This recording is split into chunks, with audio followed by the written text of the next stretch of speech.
And I'm so grateful to see everybody here. My name is Joe Heins, and I'm the Executive Director at the Woodburn Christian Children's Home, and it's really great to see everybody, and we're passionate about families at the Woodburn Christian Children's Home, so today's workshop is just a reflection of that passion. And we pray that the workshop will give you a sense of reminder of what you already know, and maybe you'll discover something new along the way, or at least a new way to apply it. Now, I'm not here alone today. I brought multiple personalities with me, so you have that to look forward to. But I also brought with us Greg Sickmiller, our board member, one of our board of directors. Everybody say, "Hey, Greg." One, two.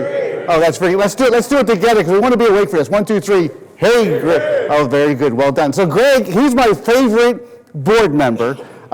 Because he's the only one in the room right now. But Greg's really great at keeping us going forward, and he's got a lot of energy. He's really a great participant, not only in the governance of the Woodburn Christian Children's Home, but the actual operation of it. He does a lot for us, and he owns his own business, a heating air conditioning company, and above all, heating and air conditioning. He's here with his mom, too, which we're grateful. Who else are you here with? Just mom? Just mom from Fort Wayne, so good. And she's here to keep track of him. So what we're going to do is we're going to start with a joke, because I always like to start with jokes, and I like to laugh, and I like to, make people laugh most of the time at me, and there's another reason for it as well, obviously. We want to make sure everybody's awake. So here's the joke for this part of the program. Why was the baby strawberry crying? Like that whiny voice. Everybody's got a whiny voice, right? So when I say that, let me ask that question one more time. And after I finish asking the question, I want you to use your best whiny voice, because looking at you, I know you guys got whiny voices. And this is a grandparenting seminar for kids. So here we go again. Need the whiny voice because I want to make sure you're awake. If you play along with this, we won't do jumping jacks. I mean, it's early in the morning. All right. So why was the baby strawberry crying? Okay. Yes, that's very good. Well done. Okay, so does anybody know the answer to the joke? Why was the baby strawberry crying? Why? Because its mom and dad were in a jam. Yeah. I didn't say they were good jokes. It's just jokes. Yes. But the reality is it's a good intro joke to what we're going to talk about, because there are a lot of moms and dads in jams. There's a lot of grandparents in jams, aunts and uncles, the family system. There's a lot of parents, overseers of children who are in a jam, so to speak. And we know that, we get it. I mean, there's families these days, as well as all the days gone by, are strained.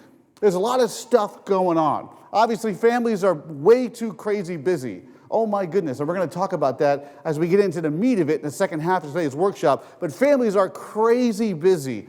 They're very distracted. There's a lot of things demanding their time. They're busy, they're distracted, and what that leads to, of course, is frustration. There's a lot of frustrated families. Parents, grandparents, aunts, uncles. When I say family, we're going to talk about what that means, that word. But there's a lot of frustration in the American family for a lot of good reasons, especially what we see in some of the newscasts. And then this all leads to pressure.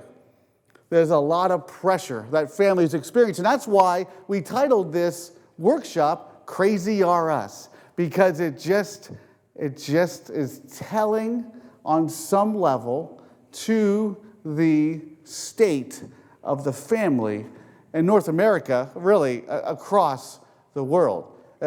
Stressed, strained, frustrated, and distracted. And of course, at the Woodburn Christian Children's Home, we have a great passion for families, like I mentioned. Actually, in this brochure that you got in your bulletin, I don't know if you've had a chance to memorize it yet, but if you do, make sure you memorize this one little statement here above the smiley face girl. And the statement is, the family is God's chosen medium for the transmission of godly lifestyle and values.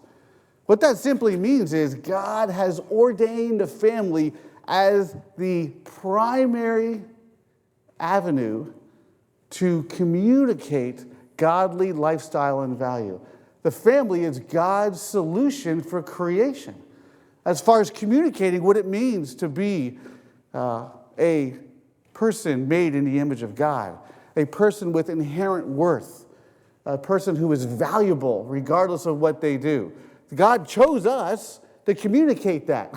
And as well as amongst a lot of other things, the family was God's chosen medium for the transmission of godly lifestyles and values. That's a huge statement to make, and it's a huge, absolutely huge burden that people have to carry at times because they don't understand how that works forward. Of course, with that, we know that the family is part of God's plan, but we also know, and this is the kind of the funny part, is you don't get to pick your family, right? We tell the kids who come to the Woodburn Christian Children's Home, we tell them, we say, the good news is we're your new family. The bad news is we are your new family. And like it or not, you don't get to pick your family. But you do, and this is the big part of what we want to talk about, you do get to pick the type of family that you have. You don't get to pick who's in it, but you do get to pick the type of family. Because we want to have the type of family, right, that shines light into each other's lives. We want to have the type of family that teaches how to walk into truth, as the Apostle John would tell us. We want to have the type of family that transitions a house to a home. There's a difference between a house and a home. And for me personally, as a Christian father and husband, a home is a retreat. It's a place that the family members can retreat from the world into. And it's huge. In that regard, we know that a home of that type has a living room for living, a kitchen for cooking, and a dining room for dining. No room in that house or home is designated for belittling one another, constant criticism, or screaming at one another. There's no I'm going to make you feel like garbage room in the house. It's like, oh, come here, Johnny, let's go to the room where we make you feel like a pile of garbage. Come on over here to this room. We're going to close that door. No. There's a kitchen for cooking, a living room for living, and a dining room for dining. There is no room in the home for yelling and screaming and belittling. And it's so important for our kids to understand the retreat, the sanctuary. I was reminded of this a couple years ago when our youngest daughter was in middle school. She's now graduating college in May. When she was in middle school, she came home from the bus one particular day, and I made it a point to be home 2 days a week when the kids got off the bus.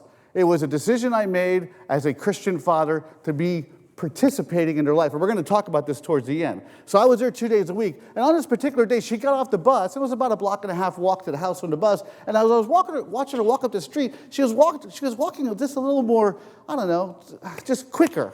And it seemed like she just didn't seem as much at peace with what she was doing.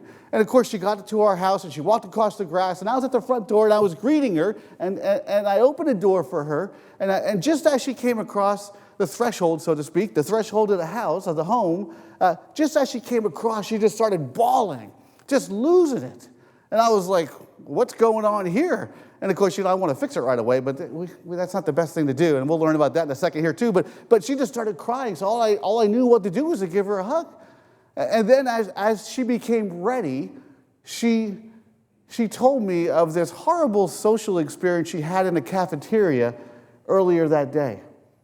And she held in the sadness and the embarrassment of that experience all through 5th period, 6th period, 7th period. The whole way home on the bus, she held it in. The whole way up the street, she held it in until she got where? To the sanctuary, to the retreat, to the home, to the place where she felt safe to let it out. That's what our kids need. That's what our grandkids need. That's what our nieces and nephews need. That's what the neighborhood kids need. And if you have any influence over children, this is what the house is, a home. And we're going to talk about what that looks like specifically. And we're going to get into this idea of managing conflict and developing healthy boundaries and understanding the unique needs of each person in the family. And it's so important to do this because I'm a firm believer. It's the tendency of every family to become more separated with the passage of time. We naturally become more separated. It's emotional gravity. We tend to fall away from one another if left unattended. In order for a family to stay tight, It's a very intentional, responsible decision each day. And to do things, and to say things, and to not do things, and to not say things that would lead to the natural separation. When I do premarital counseling, that's what I tell the couples every single time. You don't get 50 years of marriage by osmosis. There is a lot of decisions along the way that lead to that milestone of relational celebration. The same with the family.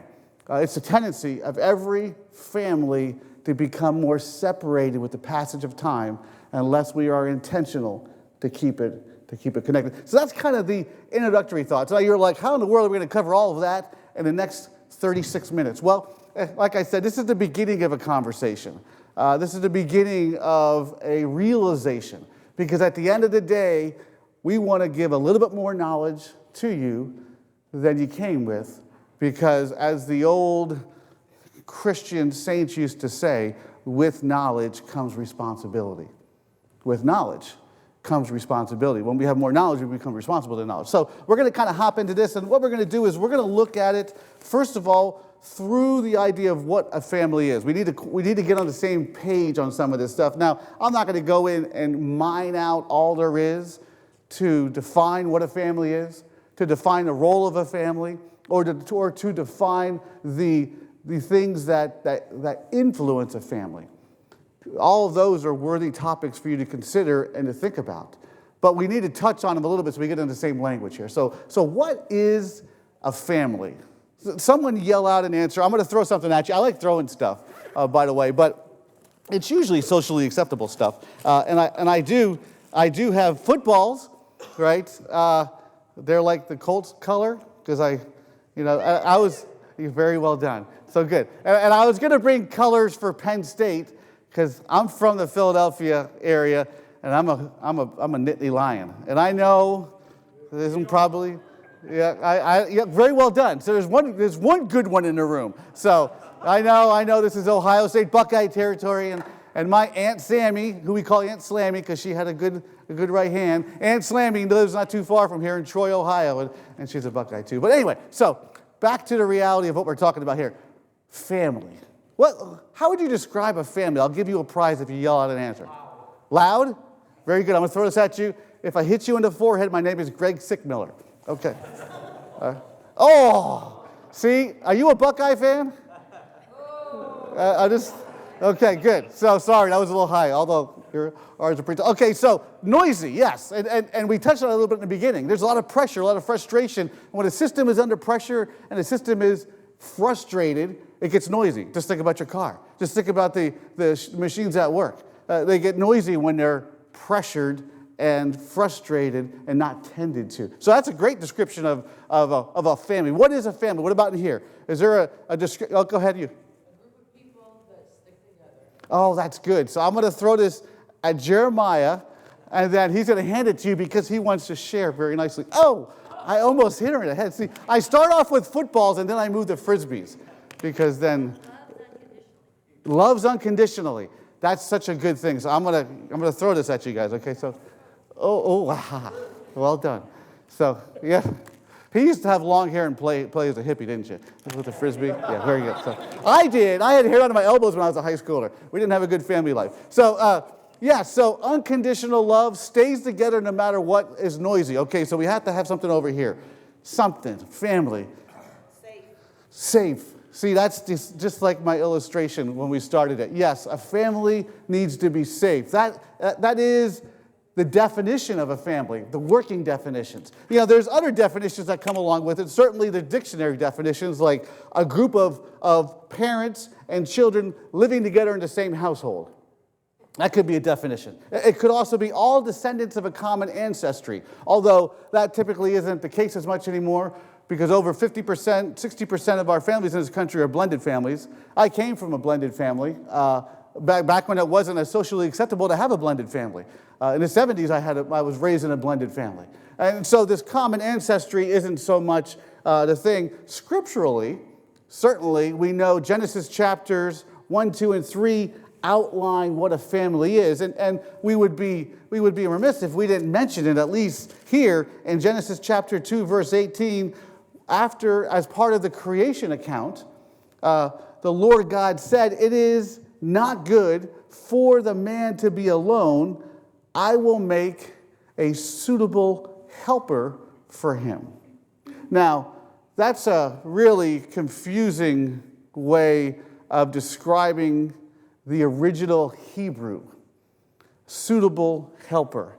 Now, a helper, of course, God is referred to as a helper. And in the Hebrew, the word that we translate into helper, oh my goodness, it's a deep and wide definition. Our English language truncates what's trying to be conveyed in the original language. It's just like the word love. Oh my goodness. I love coney dogs, I love puppy dogs, I love my wife. I love when the Eagles win the Super Bowl. And we have one word to describe all of those experiences where there's 5, some people would suggest 7 words in the original Greek for love. And so our English language is a very truncated way of communication compared to those original languages. So suitable helper, when you hear the word helper, it's so much more than just a helper. But the word I wanted to key in on is suitable. Suitable. Suitable, interestingly enough, in the original language, in the Hebrew, describes being fit to something, which is why we get suitable with it, but it has more to do with being fit to something as an opposing force. So when I do premarital counseling, of course, couples are like, yo, yeah, I can see how he's an opposable force. You know, and it's kind of funny in that sense, but it isn't necessarily as weird as you think it is. So I'm going to borrow Jeremiah and the person sitting next to him real quick. I promise I won't embarrass you beyond calling you out. Come on down here for a second. I want to describe to you what it looks like to be a suitable helper. Okay, a suitable helper. So what you're going to do is you're just going to stand right there, and you're going to come over here. What's your name? Becky. Oh, Becky and Jeremiah. Everybody say, hey, Becky and Jeremiah. Hey, okay, so face one another. Yes, like that. About a little bit further apart. Now put your arms straight out like this. That's a little too far. Move a little closer. Now a little bit further apart. Now a little bit further apart. Now I want you to fall towards each other and catch each other in your hands. Okay, this is a description of a suitable helper because Becky must remain where she is as an opposing force to Jeremiah. Otherwise, he'd fall flat on his face like he normally does. And Jeremiah must stay exactly where he is for Becky as an opposing force, a suitable helper, or she'd fall flat on her face. God envisions the family foundationally to have these opposing forces, these suitable helpers, modeled by the parents, and then also imitated by the children. Okay, you can be done now. Thank you. So suitable helper. And so the kids become suitable helpers to each other, modeling what the parents are doing. That's a family where they could be safe with one another and they could be holding each other up. Suitable helper is a beautiful description of it. We lose a lot of it in the English translation. So it's common ancestry, right? It's a group of people living together in the same household. It's those who have found a way to support one another from falling flat on our face. These are suitable helpers. Now, of course, the family, big time, is an emotional system. Oh my goodness. It's a huge emotional system. And at the Woodburn Christian Children's Home, we have transitioned our ministry care of the children to follow the lines of a family system theory. Okay, that's just a big fancy way of putting it, that we understand the emotional system aspect of it. And to simply, I love to show with pictures, and we're not going to spend as much time on each one of these, but I wanted to lay out the foundation of what a family is. Because a family, if it's an emotional system, what do you think is most key for us to understand in the emotional system? Well, I'll tell you. So you have dad, and then you have mom, and then you have a child. Okay? So these are the components of a family. You know, or multiple kids, or dogs, or maybe you have a grandparent living with you, or Vicki and I, my wife and I, used to pick up strays along the way, and so we had other kids living with us at times. So the emotional system certainly takes into consideration the components of the system, but more importantly, it takes into consideration the communication pathways between the system. and how these pathways affect the operation of a system. I was an electrical engineer designing cell phones before I thought I was eating too many cheesesteaks. Living in Philadelphia, it turns out it was a call from God for me to leave everything and go into full-time Christian ministry. So I was like, well, be careful how many cheesesteaks you eat. But when I was a systems engineer designing these cell phones, we were not so much concerned with the individual components because, whatever, somebody else is designing those. As a systems engineer, I was more concerned about the interaction of the components. And a family systems is very much focused on the interaction of the components, which is why we're going to talk about managing conflict and boundaries and understanding the unique needs of each person. It's very, very important to understand the emotional communication pathways. If you ever hear that term dysfunctional family, they're not talking about the components of the family. They're talking about the communication within the family. That's what makes it dysfunctional. And that's where a lot of families fall down at. They're too busy, they're under too much pressure, they're too distracted, they don't even know how to communicate with one another. And that's modeled from the top down. And that's one of the biggest problems that we encounter with families. Now, of course, with this system aspect, it's not just the family that's in that box, in that house. Obviously, we know the systems are influenced by other things. We have the influence from previous generations, the family tree. The sap of the tree runs through the branches. That's a big deal. In technical terms, it's called a genogram, where you take into consideration the medical, the physical, the emotional, and the relational components of the previous family members. Does diabetes run in the family? Does bipolar run in the family?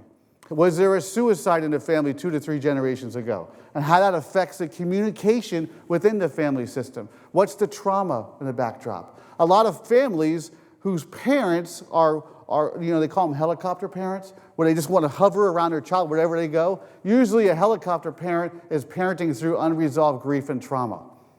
That parent has been abused in some way and assumes their child's going to be abused in some way. Oh my goodness. So many of the kids who come to our care come from parents who have unresolved grief and trauma. And a mom who got pregnant when she was 16 years old just absolutely is convinced her daughter is going to get pregnant at 16 years old and will hover around that child until that child, and it will accuse that child of that so many times to the point where the child's like, well, I'm already getting accused of it, I might as well go do it. These helicopter parents, it's unresolved grief and trauma is a big deal. And it's generational deep. Like my kids, there's alcoholism on both sides of my family. Hard-working Germans on both sides, work hard, drink hard, and all of them have crossed the line. And so we told our kids, there's alcoholism on both sides of your family. You could drink. You can have a glass of wine if you want a piece of red meat, although I think it makes it taste nasty, but you could do that. But at the end of the day, just know that one of you have got the beast. We got 4 kids. One of you has the beast. Just add alcohol and the beast will pick the lock and come raging out. The drunk takes the drink, and then the drink takes the drunk.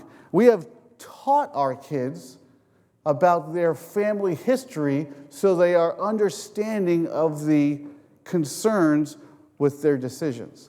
It's big part of this. Reflections of people, communication pathways. So a family is a lot here to describe, but we're just going to stick with the top level stuff, okay? Because at the end of the day, we want to talk about what it means, what is the role of a family? What's the role of a family? So just yell out a couple answers. What do you think a role of the family is? What do you think a family does? Don't look at the screen because you'll see some of the answers. What's the role of a family? Raise children. Raise children, yeah, absolutely. Yes, what else? Go ahead. Teach, big time. Yeah, a role of a family, it is, first of all, to experience life together, right? And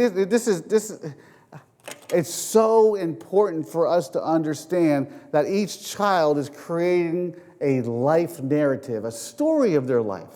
And that story is going to determine the next chapter as time unfolds. So the role of a family is to participate in that story.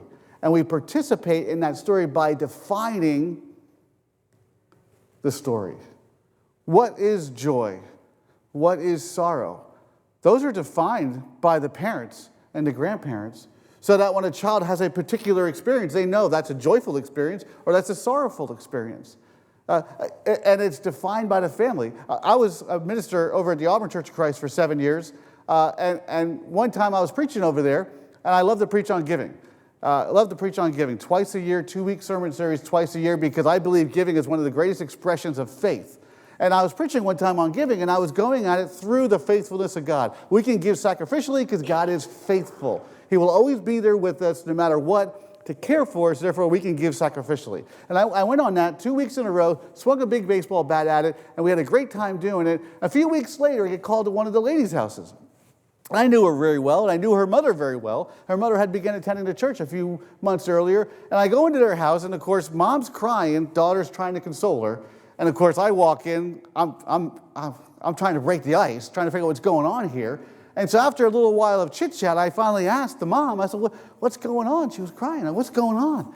And she looked at me, she said, your sermons gave me the strength to divorce my husband. I was like, you do realize that wasn't the point. That wasn't the spirit. That wasn't the action item. And then we kind of laughed a little bit, and she was like, no. The way it is this.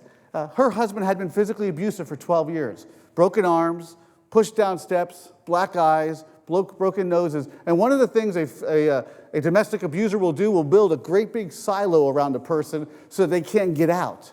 And they do that a lot of times by convincing the person if they left, and she was in her late 50s, if she left, she would be homeless. And then he would describe out the homelessness experience, and she'd be so afraid to be homeless that she would stay for the abuse. So I was preaching on God's faithfulness as part of a sermon series on giving, and she defined that experience, those passages, through her life narrative, and she decided that she'd be able to leave her physically abusive husband because God would be with her. A role of a family is to define experiences. It's happening all the time. All the time. And it's important for us to understand that.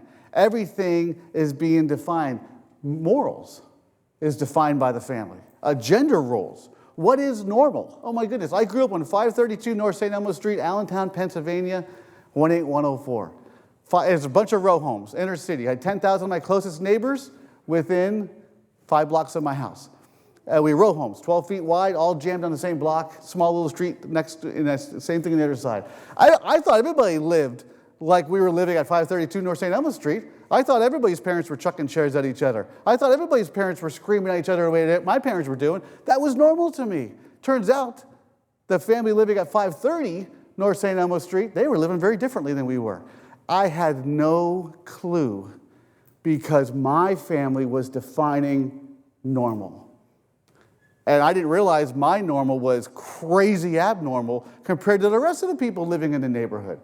So it's a very huge role. Also, another big thing is we model social environments. That's one of the roles of a family, model the social interaction and environment. I don't know if you realize this, but you probably do. You look like a relatively intelligent crew. I'm saying that politely. So, sorry, I'm from the East Coast, so my love language is ridicule and sarcasm. So you'll have to kind of, my wife likes to receive gifts, I like to give ridicule and sarcasm. But one of the big things we have to realize is a bully has been bullied. The vast majority of predators have been someone's prey. And so we model social interactions.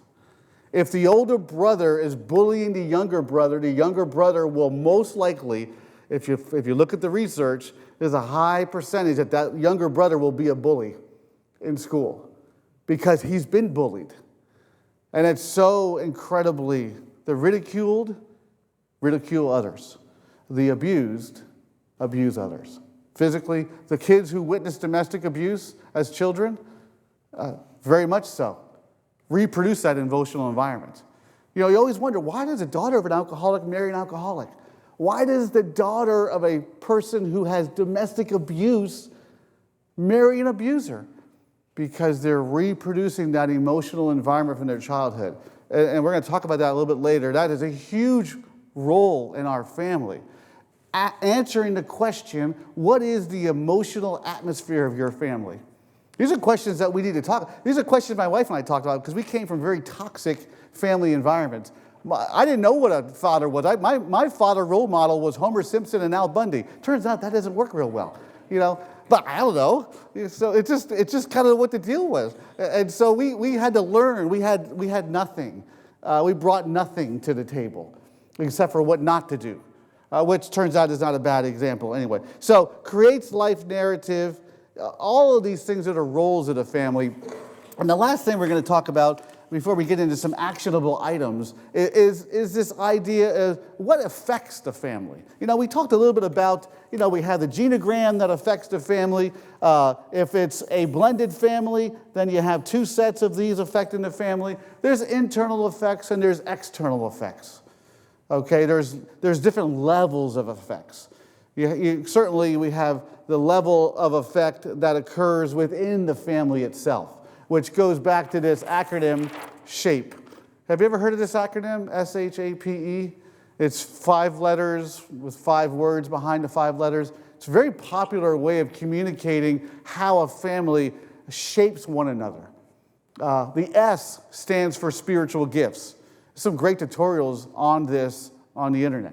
The S stands for spiritual gifts. The H stands for your heart, which represents your passion. My passion is to help children who have been abused and neglected. So everything I've ever done, I didn't realize it, was in preparation for serving at the Woodburn Christian Children's Home, where I get to help kids who have been abused and neglected. That's my passion. You don't have to pay me to do that. I mean, don't tell Greg that, but you don't have to pay me to do it because I'm going to do it anyway. It's my passion. And so SHAPE, the S is for spiritual gifts, the H is for your heart, your passion. What's your passion? What are your kids' passion? Do you know what their passion is? It's shaping them. Might want to ask. Might want to get to understanding of what their passion is. And they start forming these passions through their life narrative when they're in middle school, high school. The A is your abilities. I was watching the worship team for a second practicing, and I thought to myself, they have abilities that I don't have. At the Auburn Church of Christ, once in a while, the sound booth guys would mess with me and turn my mic on during worship, and people were like, what is that noise? It was me. My son, when he was younger, he's like, we're worshiping in church, and he pulls on my shirt, and I'm like, Joey, what? And he's like, Dad, could you please sing a little softer? You're messing me up. I'm like, okay. So I don't have that ability. So what's the difference between gifts and abilities? I believe a spiritual gift is something that is revealed to us, and an ability is something that we can develop. People can develop the ability to play the guitar, to play the piano, although on some level it might be a gift in there. People can develop the ability to do public speaking, to do writing, and different. There's abilities and there's gifts. A spiritual gift is something God reveals to us that He needs us to use in a particular social environment. I had spiritual gifts that were more prevalent at the Parkway Church of Christ in Allentown compared to the Smoky Mountain Christian Church, which is I was serving at before I came up here, and compared to the Auburn Church of Christ, compared to the Woodburn Christian Children's Home. Different gifts have been revealed in different social environments for God's kingdom use. A gift is revealed, an ability is developed. And then the P is for personality. Oh my goodness. My wife and I have 4 kids. I'm assuming, I don't know where they came from, because all 4 of those kids have freakishly different personality types. Not even close to ours on some level. Their personality shapes them. An introvert versus an extrovert. A person who gathers data through their 5 senses as a person who uses their intuition to make decisions. All of these things shape a person, and certainly, and we've touched on this already, the E stands for experiences. Experiences shape people. Whether it's good experiences, watching a child grow up in the church and all of a sudden they start handing out communion trays, that experience, or the not so good experiences, abuse and neglect, shape. And actually, when I mean shape, I don't mean just emotionally. I'm talking physiologically. Attachment disorders. If a child isn't held for the first 3 years of life and their face touched, every time they touch the face, certain parts of the brain light up on the MRI, and there's chemicals, attachment chemicals, hormones that are dumping out that are teaching the child how to attach. And then those same chemicals is what helps a child attach to friends as they get older, and eventually a spouse. Attachment is every one of the kids who come to the Woodburn Christian Children's Home have attachment disorders. They have not learned how to attach in a healthy way. So that's one of the ways we teach them. And we're very, very intentional about that attachment disorder, because when they become teenagers, it becomes reactive attachment disorder. They start chucking soup cans at you. And a lot of the adoptions have attachment disorders. And so it's so big. Shape, how a family is, that is one of the biggest ways that children become who they are, through those 5 areas. They're overlapping, of course. And then we have, as you would see up on the screen, there's external things. I don't know if you could read that, but the caption is, "Isn't it great to have some quality time with the family?" You know, they're sitting in the living room. Everybody's got a different connection to the world through iPads, iPods. Even a stupid dog has something. So you think you're all having the same common experience? No, not even close. They're all being catapulted out of that room into a different environment and being shaped by that environment, even if they're sitting in the same room. That's why when I do some seminars on the use of technology in the family system, I always, and everybody, I stole it from somebody else, we always talk about sacred space. There must be sacred space in your home. A living room for living, a kitchen for cooking, a dining room for dining. There's no room designated for, I'm going to sit on my gaming system for 18 hours and check out of the family. There must be sacred space. In our family, it was dining rooms, bedrooms, bathrooms. There was no phone activity at dining room tables, bedrooms, or bathrooms. Because, I don't know if you realize, I'm sure you do, you know, it takes less than a second to take a picture of yourself now and post it. When I was a kid in the 70s, if you wanted to take a picture of yourself, you had to get a Polaroid camera, because taking it to the film development place would have been way too risky. So you had to get a Polaroid camera. You had to kind of get it just in the right angle, and you had to take a picture, and then you had to get to the picture. You had to get the picture to the person. Like, what are you doing? You're walking down the hall. Here's a picture. I mean, it was not easy to pass pictures of yourself before the age of the smartphone. Now it is stupid easy.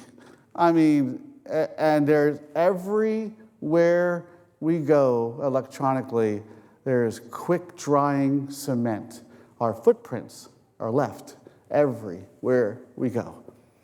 To the point that I finished a master's in sociology, and one of the classes I took was the use of sociology in mass media and advertising. I don't know if you realize it, but where I'm from, over there, Kroger's prevalent. I think it is here too. But you know, all Kroger sends out those mailers with the different coupons. I don't know if you realize it, but your mailbox has a different set of coupons than your neighbors.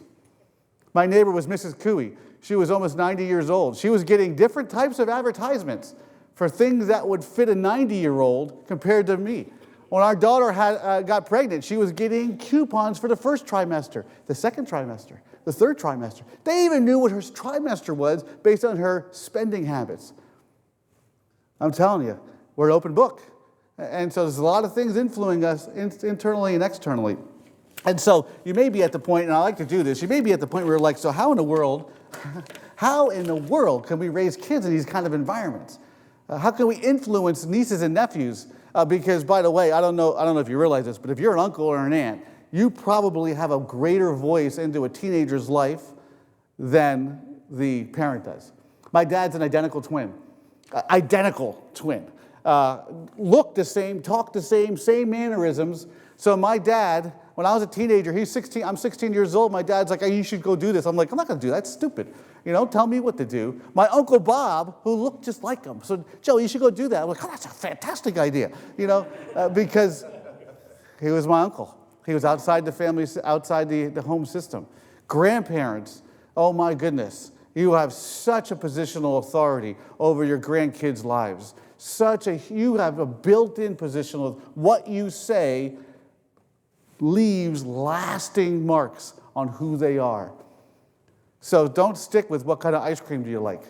Step into the difficult topics and talk to these kids about where they're at. I think every single grandparent needs to know the exact grades of their grandchildren at all times.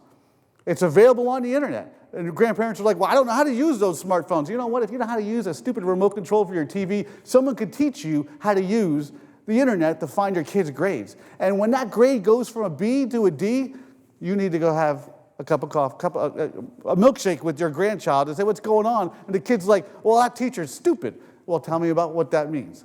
Because they're always going to run into stupid people, and they might as well learn how to deal with it now. and so grandparents have a huge responsibility, because so often parents lose that voice from about 12 years old to about 20 years old.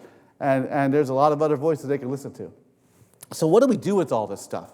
Well, it all comes down to two simple words: being intentional and being permanent or steady. Intentionality and permanency. That's how we influence kids to become Christian adults. Intentionally and through permanency. You know, nothing happens by accident. We have to be intentional. A kid doesn't raise itself by accident. What a child becomes was intentionally done to have them become who they are. So intentionality focuses on this idea of thinking about the development of a child. And if you go to the next slide, you'll see on this next slide these four, developmental zones. I don't want to get all fancy with it. This isn't rocket science. Physical, educational, emotional, and spiritual. These are the four developmental areas every child goes through. Physically, educationally, emotionally, and spiritually. And of course, they're overlapping. You can't learn something physically without having to learn it educationally, without having an emotional component to it, without having a spiritual component to it. A good example is one of the kids came to the children's home a couple years ago, a 13-year-old boy, never learned how to throw a baseball. Never learned how to throw a baseball. That was part of his neglect. And so when the teams were picked for baseball, guess what? Guess who was picked last? The boy. Always picked last. And every time they'd stick him out in the corner of the outfield because no balls were ever hit to him. Once in a while, a ball would be hit to him, and he'd gather it up, and he'd have to run it into the second baseman. You ever see the Sandlot movie? Had to run it into the second baseman. And a little piece of that kid fell away every time. Every time he had to run it in, a little piece of him fell away. And so it became absolutely paramount for his first part of his treatment planning is to teach that kid how to throw a baseball. It's not about the stupid baseball. It is about the stupid baseball. Because in order to teach a kid how to throw a baseball when they're 13 years old, there's some physical things to it. There's some hand-eye coordination. There's some mechanism stuff associated with it. And then, of course, the educational component is you have to be taught. And you have to learn to be taught. You have to be teachable. Emotionally, we help the child to understand that you are worth and you are valuable. And spiritually, of course, Christian faith is part of everything we do at the children's home. So that was so it was about teaching them how to throw a baseball, but it covered all four developmental zones. And so I want to step into each one of these because this is kind of the meat of what we're talking about here. This brings it all together. What is a family? What's the role of a family? What influences a family? It falls in these four areas. Physically, the question is, have you inventoried your physical characteristics of your family? Specifically, your diet. Have you inventoried your diet? How are your kids eating? And what is eating to your kids? Is it a social event or is it just mechanical eating? Is it done in front of the TV or is it done? Do they know how to eat and prepare to eat? Do they know how to gather up the food and make the food and then smell the food and then eat the food? So often in this country, we're just gulpers. I was a gulper. I went in the Army when I was 17 years old, not because I wanted to expand my future. I was in trouble with the police. So off I went to the Army at 17 years old. And I was a gulper in the Army because those drill sergeants, they didn't care at all if I was savoring my food or smelling it before I ate it. They didn't care. Shut up and eat. I was like, freaks. They were screaming at you the whole time. And I became a gulper. Carried that all the way through my 30s. My son became a gulper. And it was irritating. I'm like, Joey, would you enjoy your food? As I'm gulping mine down. And so it's not just dietary, it's the experience of it. But it is the components of it as well. Because what goes in, determines how you feel about yourself. If a person's eating a bunch of garbage, they're going to feel like garbage. And this is a big deal, dietary. At the Woodburn Christian Children's Home, we carry a very strict nutritional diet because we see clear contrasting effects to a good diet compared to behavior. Oh my goodness. And sleeping especially, which plays into behavior. A lot of times you're eating like garbage, you sleep like garbage, and then you act like garbage. It's a cascading effect. So dietary, exercise, that's a big part of it. My wife and I, we've been going to the YMCA for a couple of years now, since 2015, I think it was, and she's a psychiatric therapist, of which I personally trained her for, and she works in the ER, where she comes alongside people who are in collapse mode, crisis mode, and of course I'm serving at the children's home, and I'm also part of a shelter for women fleeing domestic abuse. I'm the director of that, and a few other things, and we're pretty keyed up at times, and so once in a while we'll go to the gym, and it's like on the way there I'm like, would you just breathe like softer? I don't even want to know you're in the car with me. Her mere presence is irritating, and mine to her, because we're both stressed out. We go to the gym, we leave the gym, we're driving back, the butterflies are, it's like everything's, the birds are chirping, everything. Oh, I love you so much, yes, oh. And we're sharing lattes, which is weird. I don't like lattes, I like good black coffee. But exercise releases the endorphins. It dumps that bath that makes us feel good about ourselves. And if kids aren't exercising, they're not going to feel good about themselves. If they're playing on a gaming system the whole time, I don't know if you realize that the gaming system excites the fight and flight mechanisms and the chemicals that are dumping out of the back of your brain. And they're constantly in fight or flight mode. They play a video game for 7 or 8 hours, and all of a sudden mom says, put the game away, and they're chucking the TV across the room because the fight and flight mode's been constantly excited for 7 hours, and it's exercise, work ethics. Our kids knew about weed therapy, and I wasn't smoking weed. Our kids knew about weed therapy. When they do something stupid, they're going to go outside and pull weeds, and that's what they did. And they didn't do it right; they did it over. And so, work ethics, rhythm, the physical rhythm of the family. God has created us to be rhythmic people. The sun rises and the sun sets. Our kids thrive in rhythm. They may not allude to that, but they love rhythm. A breakfast, a lunch, a dinner, a daily and a weekly, a monthly, and an annual rhythm. Church is part of the rhythm, just part of the rhythm. It kind of gets us. And what is the rhythm of your family? Is a question. A lot of these are just questions. Rhythm, the hobbies. Is it all just go, go, go? Is there a hobby in there somewhere? Recreation. What does it mean to recreate? What is it? And it requires inventorying how we live. It's a big part of parenting, how we live. And then educationally, the next developmental vein is that idea of learning. Is learning valued? Or is it just something to be, just get this homework done so you're never going to use it anyway? Have you ever said that? Never going to use that anyway. Well, I disagree. How is learning valued in your family? And at what stages? I got an engineering degree out of the Army, and then I got a preaching and church leadership degree from Johnson Bible College, and then I got a master's in sociology. I did that in my 20s, 30s, and 40s. And we've talked to our kids about what it means to be a lifelong learner. Not everybody has. It doesn't have to be a lifelong learner in academia. It could be a lifelong learner in vocational training, and whatever. But value learning is a huge, not just learning academics though, life skill.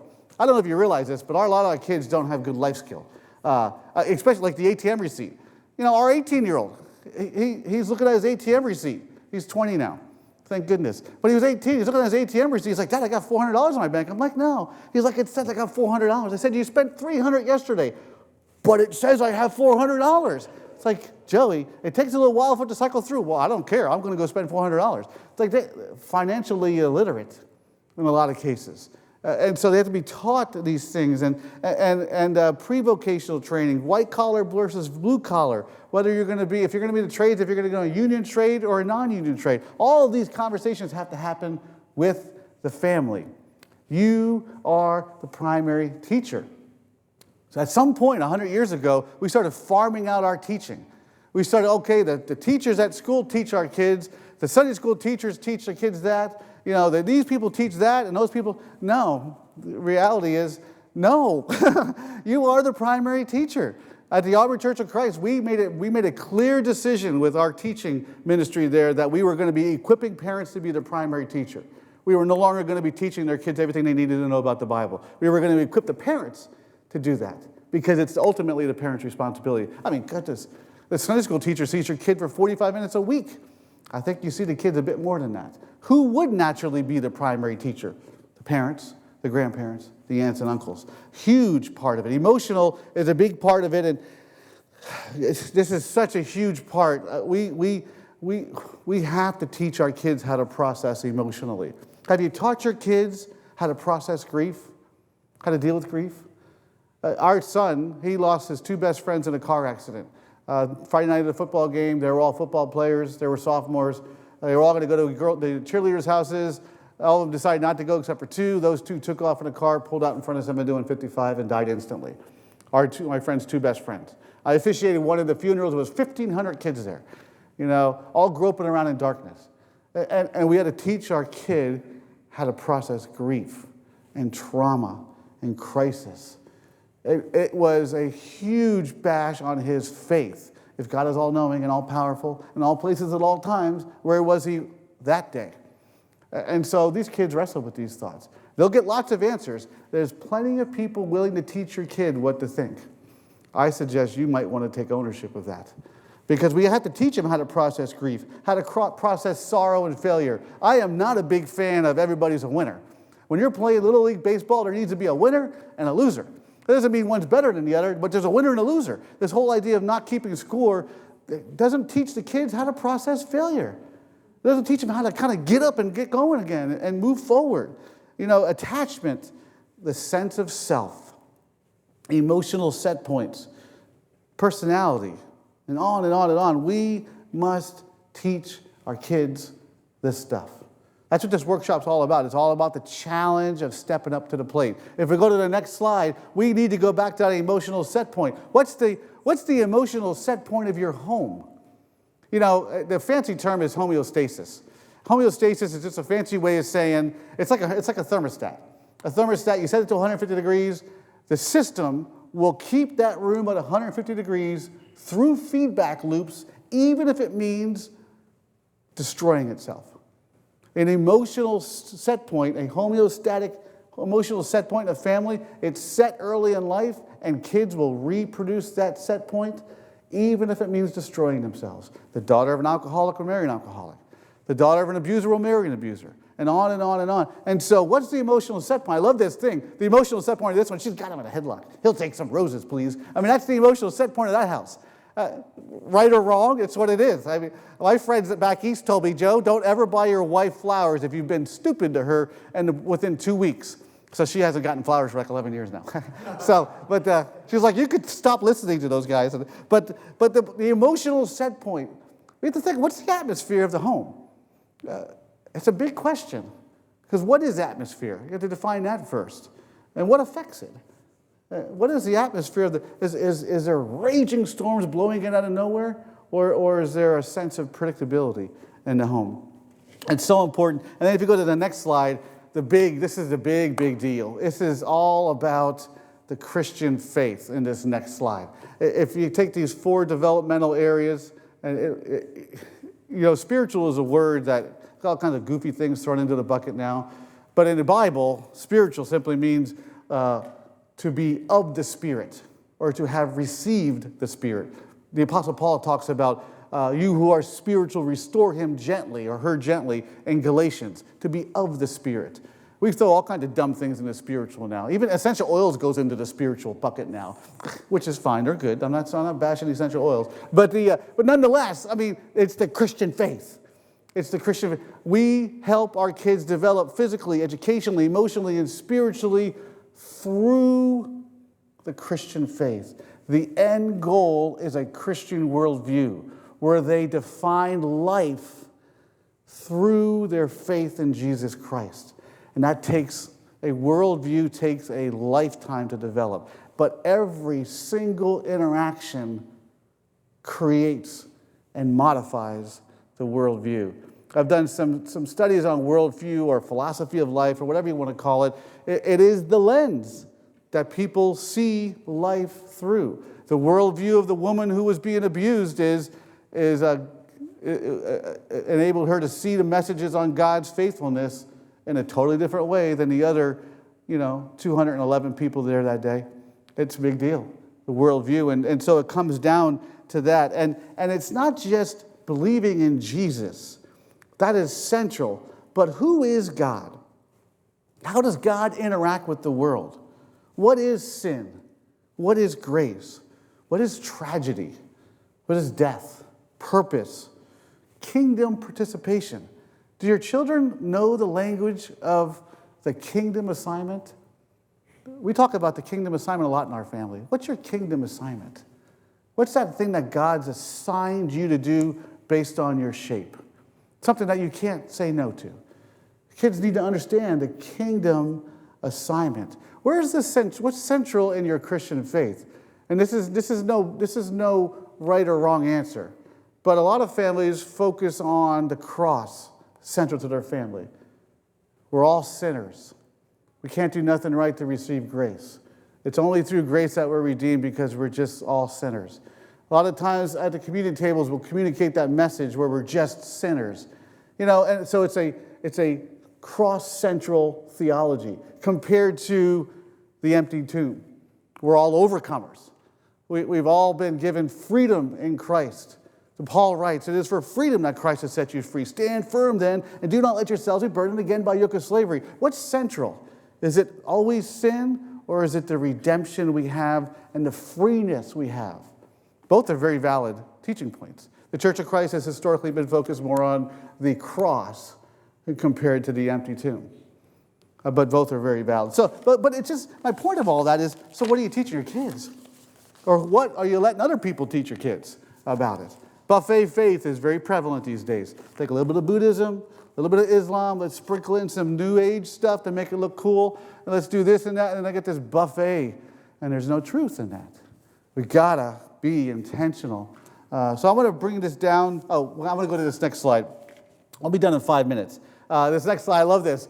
Identity in Christ. One of the biggest things, I wish I had like an hour and two, I wish I had 3 hours to talk about identity in Christ. It is so incredibly needed because so many kids these days struggle with identity because their parents are struggling with identity. They just learned that from us. So I love this caption. It says, "Shoot, son, if you work real hard and stick to it, I reckon you can grow up to impersonate anyone you want." Oh, how funny that is, but how terribly terrifying that is. Because that's what they do. My wife and I said that we have 4 kids. 2 of our kids came out of the box with a sense of self. They were self-differentiated. They kind of knew who they were. Our oldest son, he's a hipster. He makes a fanny pack work. He's a stay-at-home dad. That's just who he is. It's so normal for him. Our youngest daughter, she's an artist, finishing up her BFA. She's a ceramics, and she's like, I don't care what they think of me, punks. She just that's who she is. Very strong sense of self. The other 2 kids, not so much. They're very much swayed by who they're standing next to. Doesn't mean they're losers. Just means they're more susceptible to the chameleon effect. So guess what? Those 2 other kids, our youngest and our older daughter, we took great interest in who they were hanging out with in elementary, middle school, and high school, and college, because they will become what they're standing next to. And our kids knew, like in middle schoolers, they knew, Dad, I'm going to go hang out at this friend's house, and they knew what better come next is, here's their address, because I'm doing a drive-by.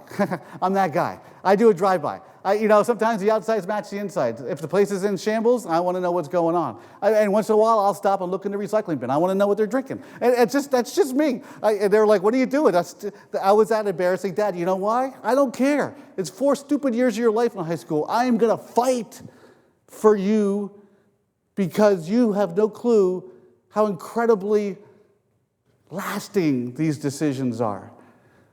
The chameleon effect, we lose so many kids with the chameleon effect. I got lost through the chameleon effect, so it's pretty important to me. So this last little slide, and this is kind of self-explanatory, although I don't want to make it too self-explanatory. This brings it all together. Now you'll have access to these slides, and the slides have a lot of my notes built into them. So just let Mike know, or Alicia, and they'll give you a copy of the slides. Those 4 developmental zones with Christ at the center sit upon the platform of permanency. That is what families are, where each parent is available, predictable, and accountable. If the parents aren't available, predictable, and accountable, it's all crooked and the whole mess slides right off to the side. So parents, dads, I always pick on because I'm a dad. We have to be available physically, emotionally, and spiritually. I told you I changed my job hours so I could be home 2 days a week with the kids when they came off the bus. And that was a radical move for our family because I grew up in a family where what you did was who you were. And I had to make a decision that I was going to live like that. And my employer had to understand that. And I did that. And I made that decision. And I was home with the kids about 2 days a week. When I went to the Auburn Church of Christ, I told the elders there, I said, my first church is at 217 Evo Street, Auburn, Indiana. My second church is the Auburn Church of Christ. If I'm not ministering at my home church, I've never ministered to the church outside of my home. And so I told them, I'll be out visiting 3 nights a week, and I'll be home with my family 4 nights a week. And that's just what the deal was going into the church, because I had to minister to my church first. Available physically, it's big, emotionally.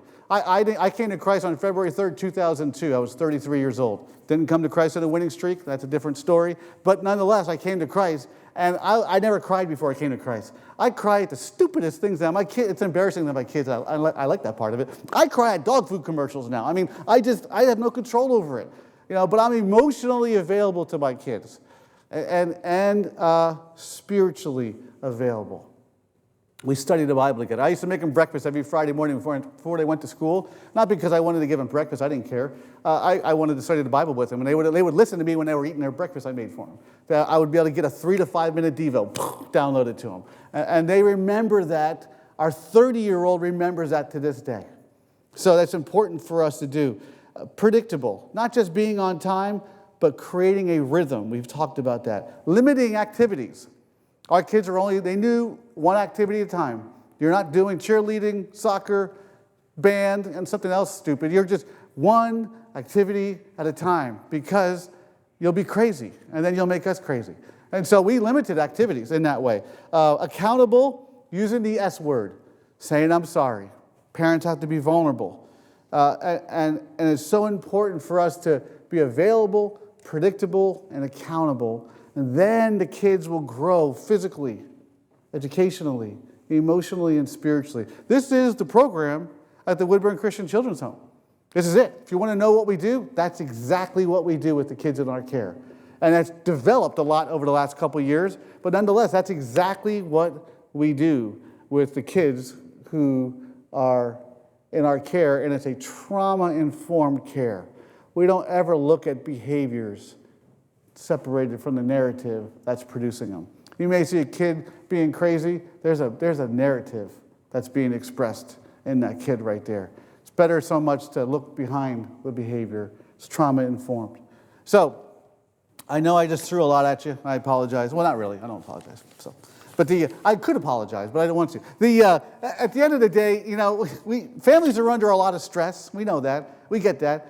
And we a lot of the things we talked about this morning, you may think, well, I'm okay there, I'm not okay there. That's fine. Grab the PowerPoint slide, go through it, and make some intentional decisions about it. It's okay. We had to do the same thing ourselves, because at the end of the day, we know what the Bible says in Hebrews chapter 6, verse 19. The Bible says we have this hope as an anchor for the soul, firm and secure. That we pray, is the goal. Because if we're anchored to the Christ, to the hope, all these things, we may be floating at times, but all these things will come to realization as long as we remain anchored to the Christ.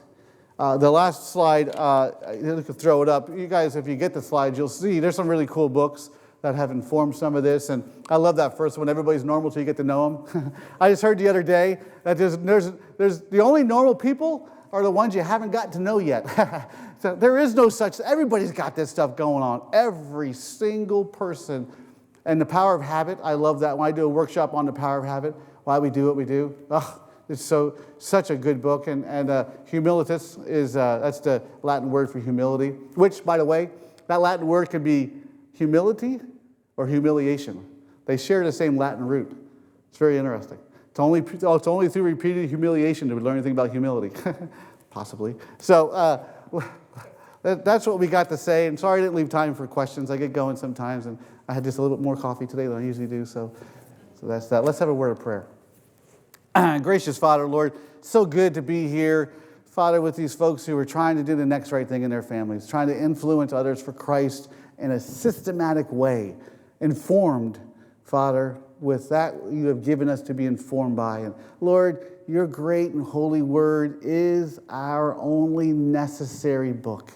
Father, everything we need to learn about relationships with you and with one another is in the book. Help us to be students of the Holy Scriptures, your great word. We're thankful for Jesus, Father. We pray all things in his name. Amen. Thank you.